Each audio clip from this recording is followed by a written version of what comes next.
খালের ধারে গাছ হওয়ার জন্য বেশ কিছু আম দেখি খালের দিকে ঝুলে পড়েছে। সেই জন্য আমার শাশুড়ি মা সব আমগুলোকে পেড়ে নিয়েছে কিছু আম। আমরা যেহেতু আচার খাই না, সেই জন্য ভাবছি একটু চাটনি টক করেই নেব।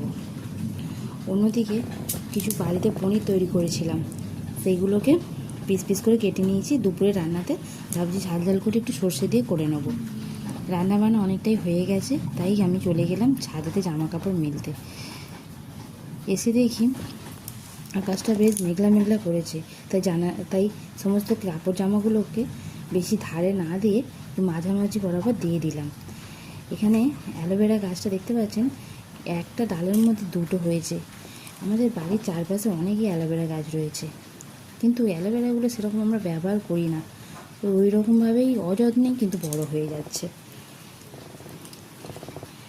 রান্নাবান্না শেষ করার পর বিকেলবেলা দেখি আমার শাশুড়ি মা বেশ কিছু আলু চাল ভিজিয়েছে, ঠাকুর ঘরে যেহেতু থাকছিল, সেইগুলো দিয়ে নারকেল দিয়ে ছোটো ছোটো করে টিকলি পিঠে করতে বললো। তাই আমি উনি দুজনেই হাতে হাতে করে বেঁধে নিলাম।